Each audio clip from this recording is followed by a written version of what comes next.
ये मेरा व्लॉग है, मतलब व्लॉग क्या इन्फॉर्मेशन वीडियो टाइप ही है। ये है वीडियो इमिग्रेशन क्वेश्चंस पे और एयरपोर्ट पे जो चीज़ मेरे से सब पूछी। और मैं शुरुआत से मतलब बताऊंगा कि मतलब दिल्ली एयरपोर्ट से कनाडा तक कि मेरे से क्या क्या पूछा। सबसे पहले मैं आपको बताना चाहूँगा कि 2 फाइल बना लेना। जैसे इसमें तो आपसे मतलब जो भी एयरपोर्ट पे क्वेश्चन पूछेंगे या कुछ भी होगा, और सारी कॉलेज की मतलब सारी चीज़ें जो भी है, सारे डॉक्यूमेंट्स जो है मतलब जो आपने फाइल वगैरह में जो भी लगाए हैं वो इस वाली फाइल में डालने हैं, ठीक है। और उसी की एक फ़ोटो स्टेट और अपने 10th-12th के मतलब अकेडमिक्स के सारे डॉक्यूमेंट इसमें मतलब एक्स्ट्रा के लिए हैं, या बैग में रखना हमने, और ये वाले मतलब हाथ में, ठीक है। और दूसरी बात मैं बताऊंगा कि एक अराइव कैन ऐप होती है, तो उस अराइव कैन को भर के ना फिर मतलब उसमें फॉर्म वगैरह होता है, उसमें आप सबसे पूछते हैं मतलब कि कितने दिन आप रहोगे। उसमें ये बताना होता है कि हम जैसे हम आज हमारी फ़्लाइट है तो आज से लेके हम हमारी जो कोर्स ख़त्म हो रहा उतने दिन का मतलब कैलकुलेट करके उतने डेज लिखने होते हैं उसमें, कितने दिन हम स्टे कर रहे हैं। उसके बाद कोविड टेस्ट का होता है कि कोविड टेस्ट का मेरे से कुछ भी नहीं पूछा उसमें, पर यह है कि आप इमरजेंसी के लिए रख लेना अपने पास, कि जिससे कि आगे कोई दिक्कत ना आए बीच में मतलब फ़्लाइट में या कुछ एयरपोर्ट वगैरह पे दिक्कत ना आए। तीसरी चीज़ वैक्सीनेशन का भी इन्होंने कुछ नहीं पूछा। और फिर अब स्टार्ट करता हूँ मैं मतलब स्टार्टिंग से, दिल्ली एयरपोर्ट के गेट से। तो जो सबसे पहले आप फ़्लाइट जब बुक करते हो तो आपको एक मतलब टाइमिंग वगैरह और मतलब फ़्लाइट की सारी डिटेल होंगी, तो उस फॉर्म मतलब उस पेपर को लेके आपको गेट पे जाना है। उस पर आपसे मतलब पुलिस वाले जो होते हैं वो चेक करते हैं, उसके बाद एंट्री दे देते हैं पासपोर्ट वगैरह देख के। उसमें एंट्री के बाद मेरे को मतलब बहुत टाइम लगा था, क्योंकि मेरे को तो कुछ पता नहीं था, मैं पहली बार फ्लाइट में मतलब ट्रैवल करा था। उसके बाद मेरे को टाइम लगा इंटरनेशनल वाला ढूंढने में। इंटरनेशनल और डोमेस्टिक का अलग होता है, तो इंटरनेशनल वाले पे मैं मतलब इंक्वायरी से पूछ के मैं इंटरनेशनल वाले पे चला गया चेकिंग पे जो। और चेकिंग पे भी वहाँ पे मतलब अलग अलग तरीके की होती है, जैसे मेरी लोड पॉलिश की फ़्लाइट के हिसाब से होती है, जैसे एयर कनाडा की अलग, लोड पॉलिश हो गई, मेरिट्स हो गई, जो उनसी भी होती हैं, सबके अलग अलग काउंटर्स होते हैं। उसके बाद मैं गया लोड पॉलिश वाली पे जो उनसी मेरी थी, तो बहुत लंबी लाइन लगी थी। उसके बाद लाइन में कहते हैं हमसे मतलब 2-3 लोग आए थे पूछने कि हमारे जो चेकिंग वाले 23-23 किलो वाले 2 बैग हैं, उसमें कोई ना तो इलेक्ट्रिक की चीज़ें होनी चाहिए, जैसे लैपटॉप हो गया, लैपटॉप चार्जर हो गया, हमारा पावर बैंक हो गया, या कुछ भी मतलब इलेक्ट्रिक की जो भी चीज़ होती है ना, जैसे लड़कियाँ ले आती हैं ड्रायर वगैरह, लड़के भी लाते हैं, पर एक कि जो ड्रायर वगैरह हो गए, रोलर वगैरह जो भी होता है सब चीज़, वो कुछ ना हो उसमें, मतलब क्यों होता होगा कुछ दिक्कत उसमें। तो वो मैं और हमसे ये भी था कि कुकर वगैरह भी पूछ रहे थे, प्रेशर कुकर जो था, तो मैंने तो वो मना कर दिया था, पर मेरे बैग में था वो, मतलब मैंने मना कर दिया। पर था कि इलेक्ट्रिक जो भी चीज़ें थी वो मेरे उसमें थी, क्या कहते हैं उसे, डॉक्यूमेंट वाला बैग जो था, मतलब पिट्ठू बैग जो भी कहते हैं उसे, पता नहीं मुझे। उसके बाद मैं काउंटर पर पहुंचा, वहाँ पे मेरे से पूछा, एक तो जो टिकट वाला फॉर्म था वो मांगा, और दूसरा लेटर ऑफ एक्सेप्टेंस मेरे कॉलेज का। तो उसने पहले कहा कि आप कैबिन बैग बोल जाए तो एक हैंड बैग होता है 7 किलो वाला जो एक्स्ट्रा होता है, और एक डॉक्यूमेंट, वो वाला उसका वेट करवाना था। तो डॉक्यूमेंट बैग में मेरे को पता नहीं था, मतलब मेरा 8 किलो अलाउड था, तो मैंने 8 मतलब डॉक्यूमेंट वाले बैग में भी कपड़े डाल रखे थे। तो मैंने दोनों वो चेक करवाए, तो वो कह रहा है कि 8 किलो का आपका एक्स्ट्रा है, मतलब मेरा टोटल बैटर था, कितना बैटर था, 16 किलो था। तो 16 किलो था तो मेरा 8 किलो और एक्स्ट्रा बैठता था, तो उसने कहा 8 किलो के 11,000 रुपये लगेंगे। तो 11,000 तो उस टाइम पे मैं मतलब कहाँ से देता, और कैश भी अलाउड नहीं करते वो, सीधा क्या क्रेडिट कार्ड होता मतलब, और ना वो UPI वगैरह कुछ, तो UPI भी नहीं होता और ना वो होता कैश। तो उसके बाद मैं फिर बाहर आ गया, उन्होंने कहा या तो मतलब बाहर से ले आओ या अपना लगेज वगैरह कुछ कम कर दो। तो उसके बाद फिर मैं दोबारा बाहर नहीं गया, बाहर मतलब गेट पे गया जहाँ से मैंने एंट्री की थी, उससे फिर मैं घर वालों से मतलब क्रेडिट कार्ड लिया। तो उसके बाद मैं आया, फिर मेरे से मतलब वो जो मतलब हम जैसे बाहर निकलते हैं, उसके बाद हमसे मतलब जैसे लाइन में से लग के, लंबी लाइन से लग के काउंटर में लगे थे, तो हमें लाइन में नहीं लगना होता, हम सीधा काउंटर पे जा सकते हैं, क्योंकि हम पहले तो खड़े थे। तो मेरे को दूसरे काउंटर पर उन्होंने भेजा, उन्होंने फिर मेरे से दोबारा मांगा फ़्लाइट का वो जो फॉर्म, मतलब टिकट का बुक वाला फॉर्म था, और मेरे लेटर ऑफ एक्सेप्टेंस। तो ये 2 चीज़ें उन्होंने मेरे से मांगी और मेरे से पूछा कि कॉलेज का नेम क्या और कोर्स क्या है चेक इन के टाइम। तो मैंने बता दिया मेरा कॉलेज है सेंट लॉरेंस और कोर्स है हॉस्पिटैलिटी और कैंपस है मेरा किंगस्टन, मतलब किंगस्टन में कैंपस। तो फिर उन्होंने 11,000 रुपये काट वाट के मतलब मेरे को स्लिप सी मतलब वो दे दिया बोर्डिंग पास, और उस पर स्लिप चिपका दी थी जो मेरी लगेज पे लगी हुई थी, जिससे मतलब अगर कोई लगेज वगैरह नहीं मिलता तो उससे कोड वगैरह डाल के पता चल जाता कि हमारा मतलब कहाँ है लगेज। उसके बाद आती है बात इमिग्रेशन की। इमिग्रेशन पे मतलब जैसे मैं पैसे वगैरह कटवा रहा था तो मेरे को मतलब बहुत देर लगी थी। तो मतलब इमिग्रेशन पे बहुत पहले जब मैं देख रहा था तो लाइन लंबी थी। तो जब मैं वहाँ पे पहुँचा तो लाइन कुछ नहीं थी, छोट मतलब 2-4 लोग ही खड़े थे। इमिग्रेशन पे मैं पहुँचा तो वहाँ पे उन्होंने मेरे से मांगा पासपोर्ट और जो मेरा बोर्डिंग पास था। मेरे को 2 बोर्डिंग पास मिले थे, एक तो मतलब पोलैंड से टोरंटो तक था और एक दिल्ली से पोलैंड तक था।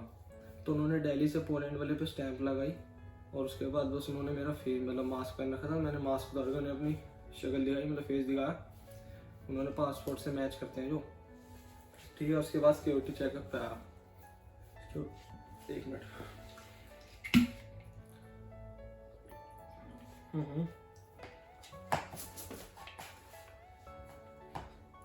उसके बाद सिक्योरिटी चेकअप पे आया मैं। उसके बाद उन्होंने मेरे से जो सारी भी इलेक्ट्रिक चीज़ें थी उन्होंने एक ट्रे में रखवा दी, और जो मतलब बेल्ट हो गई, पर्स हो गया, शूज़ कईयों से उतरवाए थे, कईयों से मेरे से नहीं उतरवाए तो मैंने उतारे भी नहीं। फिर और जो पासपोर्ट ये जो फाइल वगैरह सारी में उसमें रखवा दी, जैकेट वगैरह जो मैं एक्स्ट्रा लेके गया था। उसके बाद फिर मेरे को मेरा सारा चेकअप हो के मैं अंदर घुस गया। फिर मेरे को मतलब समझ में ना आया कि मैंने कहाँ जाना है। जैसे मेरा गेट नंबर 9 था, पता नहीं है 19 था, ऐसे ही कुछ था, व्लॉग में देख लेना पिछले व्लॉग में। तो उसके बाद मेरे को दिखा ना मतलब कहाँ जाना। तो फिर मैंने मतलब इंक्वायरी से पूछा, उन्होंने कहा कि बोर्ड देख लेना, उसको मतलब देखते देखते आप पहुँच जाओगे वहाँ। ऐसे ही मैंने फिर करा। फिर मैं मतलब बोर्ड से लगे थे 1 से लेके 7 तक यहाँ पे हैं, मतलब ऐसे पता चल जाएगा आपको। अगर जाओगे ना तो आप दिख जाएगा, सब चीज़ दिख जाती है, चिल वाली बात है, कोई चक्कर नहीं। उसके बाद मैं पहुंचा वहाँ अपने गेट नंबर पे। मेरे को सबसे पहले लग रहा था कि जैसे मैं लेट हो गया था वहाँ पे पैसे कटाने के टाइम, तो मुझे लगा कि मैं लेट हो गया, तो मैं भाग भाग के गया मतलब तेज तेज। फिर मेरे को पता चला कि वहाँ पे मतलब अभी लाइन चली नहीं है अंदर फ्लाइट के लिए। फिर मैंने वहाँ पे वेट करा और उसके बाद उन्होंने फिर जब एंट्री के टाइम मतलब थोड़ी देर रुक वेट करा वहाँ पे, फिर एंट्री चालू हो गई थी। तो उन्होंने सीट नंबर के हिसाब से मतलब पैसेंजर्स अंदर करवाए। तो फिर जब मेरा नंबर आया तो उन्होंने मेरे से मांगा बोर्डिंग पास और पासपोर्ट की, वो देखा, अंदर भेज दिया। फिर पोलैंड पे हम पहुँचे तो पोलैंड पे मतलब भीड़ बहुत हो गई थी, क्योंकि फ़्लाइट एक साथ ही सारे थे और सारे स्टडी वीज़ा वाले थे, कुछ होंगे भी टूरिस्ट वाले, पर सारे मतलब टोटली स्टडी वीज़ा वाले थे। और बीच में मतलब पोलैंड पे भी हमसे किसी ने कोविड टेस्ट की रिपोर्ट नहीं मांगी, ना इमिग्रेशन हुआ हमारा, कुछ भी नहीं हुआ ना, मतलब बस सीधा हुआ हमारा सिक्योरिटी चेकअप, जैसे इंडिया में एंड टाइम पे हुआ था। और उसके बाद हमसे कहा वही जैसे इंडिया में बेल्ट वगैरह या वॉलेट वगैरह निकाल के सारी इलेक्ट्रिक की चीज़ें निकाल के ट्रे में रखनी होती, वही सब चीज़ें सेम। उसके बाद हमें नीचे भेज दिया जैसे मैंने वीडियो में दिखाया था।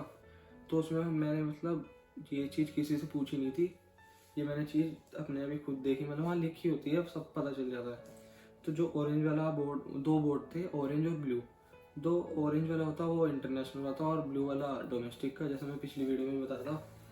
फिर मैं उसके बाद वहाँ पे हम अपने गेट नंबर पे पहुँचे, ऑरेंज वाले पे। मेरे ख्याल से 17 था या 19 था मेरा गेट नंबर, मुझे याद नहीं है, पर ये इतना था। तो उसके बाद हम वहाँ पे पहुँच गए। फिर हमारा स्टे था 4 घंटे का। तो मैंने मतलब हमारे 4 घंटे भी मैंने कैसे न कैसे काट के मैंने वीडियो वगैरह बनाई अपने ब्लॉग की, हमने निकाल दिए। फिर 4 घंटे के बाद मैं अपने गेट नंबर पर दोबारा पहुँचा तो उन्होंने बताया कि फ़्लाइट 1 घंटे डिले है। कि मैंने अपने ब्लॉग में नहीं बताई, पर थी 1 घंटा डिले। तो हमने फिर 1 घंटा और डिले कर मतलब वेट करा। उसके बाद फिर हमसे जो स्टार्टिंग में मतलब जो अराइव कैन था ऐप, वो 1 दिन पहले भरनी होती है, मैंने बताया होगा, मतलब बताया नहीं बताया, पर 1 दिन पहले फिल करना था फॉर्म। जो अराइव कैन हमने फॉर्म फिल करा था वो हमें फ़ोन में देख के फ़ोन में उन्हें दिखानी है जब फ़्लाइट में एंट्री करते हैं पोलैंड एयरपोर्ट पे। तो उन्होंने वो चेक करा, जैसे हमने फिल कर रखा नहीं, मेरा नेम चेक करा था बस उन्होंने, और जो बोर्डिंग पास था पोलैंड से टोरंटो वाला, उन्होंने वही हाफ पेज रख के अपने पास रखा और हाफ पेज मुझे दे दिया जिसमें वेट वाली स्लिप थी। उसके बाद वही फ्लाइट में एंटर हो गए, वही सेम एज मतलब इंडिया वाला जैसे हम चले थे। उसके बाद हम टोरंटो पहुंच गए, मतलब वही 7-8 घंटे के बाद पहुंच गए। फिर आती है बारी उसकी, जैसा हम फ्लाइट से निकले तो हम सारे स्टूडेंट्स ही थे, मतलब कुछ वो भी थे टूरिस्ट पे वीज़ा वाले, और कुछ जैसे आते हैं ना, जैसे कहते हैं उसे, जैसे किसी के पेरेंट्स आते हैं, मेरे ख्याल से टूरिस्ट वीज़ा ही कहते हैं ना, तो वो थे। तो जैसे किसी को मतलब बोलनी नहीं आती इंग्लिश, जैसे कोई भी है टूरिस्ट वीज़ा पे, तो उनके लिए गाइड्स भी थे, वो गाइड्स भी कर सकते हैं। तो स्टडी वीज़ा वालों को नहीं मिल सकते क्योंकि वो तो पहले आइल्स करके आए ना, तो इंग्लिश मतलब उनकी तो वैसे ही बढ़िया होगी, मतलब उन्हें लगता है, जो किसी किसी की नहीं भी होती, वैसे सबकी होती है। तो वो जो गाइडर होते हैं वो बस उन्हें लेके जाते हैं। फिर जो हमें मतलब हम आगे गए, थोड़ी आगे गए, तो उन्होंने हमसे पूछा जो स्टडी वीज़ा वाले हैं वो एक तरफ आ जाए, मतलब एक हॉल सा बन रखा था, उसमें पहले से भी बैठे हुए थे बच्चे, और फिर हम भी आ गए। तो हमारे से पहले भी एक फ़्लाइट थी और उससे भी पहले के बैठे हुए थे वहाँ पे। तो हम वहाँ पे थोड़ी देर वेट करा, फिर थोड़ी देर वेट करने के बाद हमें लाइन वाइज थोड़े थोड़े करके स्टूडेंट्स हमें इमिग्रेशन काउंटर पे ले जाया गया। फिर मैंने वहाँ पे देखा जो दूसरा हॉल था ना, उसमें मतलब वहाँ पे भी बहुत बच्चे बैठे हुए थे। तो हमें लाइन में खड़ा करा, तो हमसे वहाँ पे वो मांगा लेटर ऑफ इंट्रोडक्शन हमारे कॉलेज का। वो सब पे ही होता है, जो मतलब कॉलेज की तरफ से, कॉलेज से मिलता हमें। तो उन्होंने सबसे कलेक्ट करा एक करके वो, फिर हमें भेज दिया। एक मशीन सी लगी हुई थी जो मैंने अब दिखाई थी वीडियो में, अभी यहाँ कहीं फ़ोटो आ रही होगी इसकी, ठीक है। उसकी मशीन पे हमें जो हमने अराइव के भरा था वही उसका वही मतलब है उस मशीन का भी। तो उसमें मेरे ख्याल से हमें कुछ फॉर्म फिल करना था उसमें मशीन में, जैसे हमने अराइव के ऐप में भरा था। तो उसका जो भी मतलब सेम सही था, और आप मतलब जब भरोगे ना तो आपको सब पता चल जाएगा। नहीं पता चलेगा ना तो साथ वाला या किसी से भी, मतलब जो भी वहाँ पे खड़ा था उससे पूछ लेना, वो सब बता देंगे। वहाँ पे आपकी फिर वही मशीन आपकी फ़ोटो वगैरह खींचेगी, और आपको फिर थोड़ी देर बाद रिसिप्ट मिलेगी, मतलब उसमें मशीन से ही रिसिप्ट मिलेगी, उसमें आपकी फ़ोटो होगी और इन्फॉर्मेशन वगैरह होगी। फिर आपको मतलब हमें बिठा देंगे, मतलब हमें बिठा दिया था। फिर उन्होंने धीरे धीरे करके अनाउंस करा था सबके नेम, जो लेटर ऑफ इंट्रोडक्शन लेके गए थे ना, उससे उन्होंने स्टडी परमिट बना दिया हमारा। और वैसे मेरा कोप है मेरे कोर्स में, तो उन्होंने कोप का मेरा जो वर्क परमिट था वो भी था मेरे पास, तो मेरा को बना के दिया मतलब उन्होंने। तो मेरे पे 2 वो थे फॉर्म, मतलब 2 पेपर थे, स्टडी परमिट और वर्क परमिट, वो वाला कोप वाला। तो उन्होंने मेरे को दे दिया, मेरे को लाइन में खड़ा कर दिया। जो इमिग्रेशन काउंटर थे उस लाइन मतलब उनके पास जाने के लिए लाइन में खड़ा कर दिया।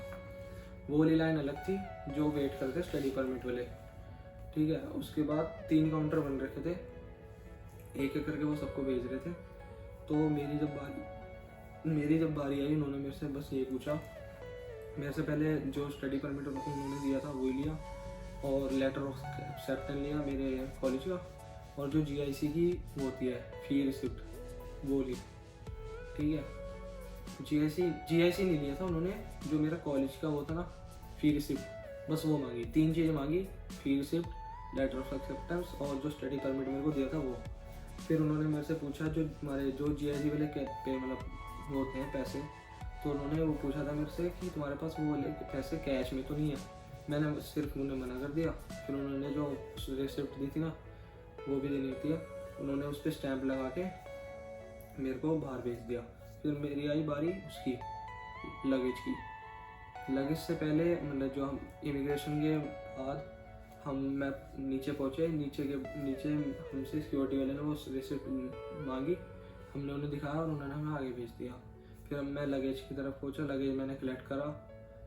और अगर आपको लगेज नहीं मिलता तो जो आपके बोर्डिंग पास पे होती है स्लिप, वो इंक्वायरी उस पर मतलब लगेज इंक्वायरी पे आप दिखा के आपको पता चल जाएगा कि आपका वो यहीं पे है या मतलब कहीं रह तो नहीं गया, कोई सी जगह हो, मतलब सारी लोकेशन पता चल जाती है उसकी। फिर मैं बाहर की तरफ गया, तो एग्जिट के टाइम पे सिक्योरिटी गार्ड्स खड़े होते हैं, उन्हें वो रिसिप्ट जो हमने फ़ोटो खिंचाई थी इस पर, वो बस हमें सबमिट करनी होती है, उसके बाद हम बाहर पहुंच जाते हैं। और यहीं तक था मेरा जो भी मतलब इमिग्रेशन का क्वेश्चन होता है। इमिग्रेशन पे तो उन्होंने कुछ पूछा ही नहीं, बस ये था जो मेरे से पूछा। बाकी कोई टेंशन वाली बात नहीं है, जो जिसने भी आना बिना डरे आओ। मैं भी पहले शुरुआत में डर रहा था, पर जब मेरे को पता लगा कि भाई ऐसी कोई चीज़ नहीं है, तो इसलिए मैंने सोचा कि वीडियो बना दूंगा। और मतलब कमेंट्स भी आए थे लोगों के, मतलब जो भी थोड़े बहुत कमेंट्स आए थे, तो इसलिए मैं वीडियो बना ली मैंने। और एक और चीज़ बताना चाहूँगा, जो मतलब आप 23 किलो वाले बैग है ना, उसमें इलेक्ट्रिक तो मैंने बता दिया आप रखना मत चीज़ें। और जो आपकी मेडिसिन है उसका प्रिस्क्रिप्शन और ज़रूर रख लेना।